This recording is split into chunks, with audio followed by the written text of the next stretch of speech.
Good morning, it's Diane from DMM Training and Development, and this little video is about working from home. So as somebody who has worked from home for the last 8 years, I kind of have an understanding as to what sort of things you need to apply yourself and do. And so this is about you personally now. You will have had your instructions from your office, so whatever they may be, you'll be having your Zoom meetings and all these different sorts of things are going on, I would hope. If they're not, then you need to ask about when they're going to start and how it's going to happen. But now you've got your work to do. That's what this little video is about. So you've got your work. Well, the first thing that I think you need to understand is, if you've commuted to work, you've got in your car, you've got on the train, you've got on the bus, that's a habit. Whether you've enjoyed that habit or not, that is a habit. Now, when you stop doing something, you actually need to replace it with something that is good. Otherwise, I guarantee little things will start to filter in that are not good or productive. So that some of that time that you would have normally spent commuting, you need to replace it with something. So I would strongly recommend, and again, taking into consideration what you're allowed to do, what you're not allowed to do with where you live, is try and get out, even if it's for a quick brief walk. You need to get up, not lie in bed thinking, oh, I've got that extra hour, but you need to get up and have a similar structure to what you would normally do. Get out and get some fresh air, blow out those cobwebs, plan your day, whatever it might be. But you need to think about replacing your commute with something positive. Then, the next thing is about pacing yourself. There will be a feeling that you need to prove to your employer that you are busy, and that's absolutely fine. However, if you speed through your work, you're then going to actually have a guilt that you're actually not doing anything. So you need to really pace yourself. So think about that.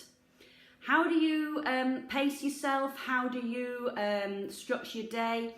Well, there's lots of different time management things about lists and prioritizing and all these different sorts of things. But again, some of that will have been given to you instructions from your employer, from your office.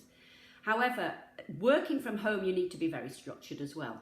So there's lots of different things. One of the ones I would recommend is the Pomodoro technique, which some of you may understand and know about, and others it may be new to you. Look it up online. It's named after the little red tomato timer, the Pomodoro, and it's all about working in 25-minute sections and then having a 5-minute break where you can go and do anything you want. And it works. It's really worth looking it up. It actually focuses the mind because it's a case of, oh, I fancy a cup of tea. Actually, no, I've got 10 minutes remaining on this piece of work. It enables you to start to develop some good habits. I strongly recommend you actually get dressed, showered, all those sort of things as well. It's terribly easy, just especially if your new office is in the spare room, which is opposite your bedroom, to kind of like just get up, put some sloppy joes on, wander downstairs, make a coffee, and then just go into the office. You need to actually get dressed, especially if you're going to be having some sort of video conferencing and Zoom calls. You do need to look presentable. But these sort of things actually make the mind feel like you're working. So there's just a few little tips and techniques there. Use your commuter time well. Don't just have the extra hour in bed. Get up, have a shower, structure your day properly, take bite-sized timings, using that Pomodoro technique as an example, and but also give yourself some breaks and pace yourself. The last thing you need to be feeling, if you're a conscientious individual, is feeling guilty because you've got some time at the end of the day. Remember, when you're in an office, you will be distracted.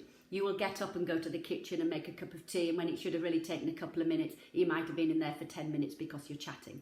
So you need to just think about all these things when you're working from home. So I hope that's helpful. For those who know me, or those who don't, if you'd like to have a chat with me or just clarifying some of those things, that's absolutely fine. Please drop me a line. More than happy to have a chat.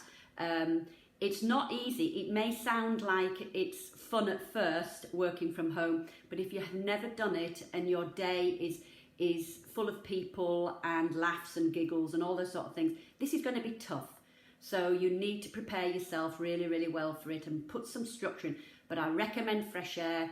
If you can and it's safe, get out there first thing in the morning, have a walk, use that commuter time.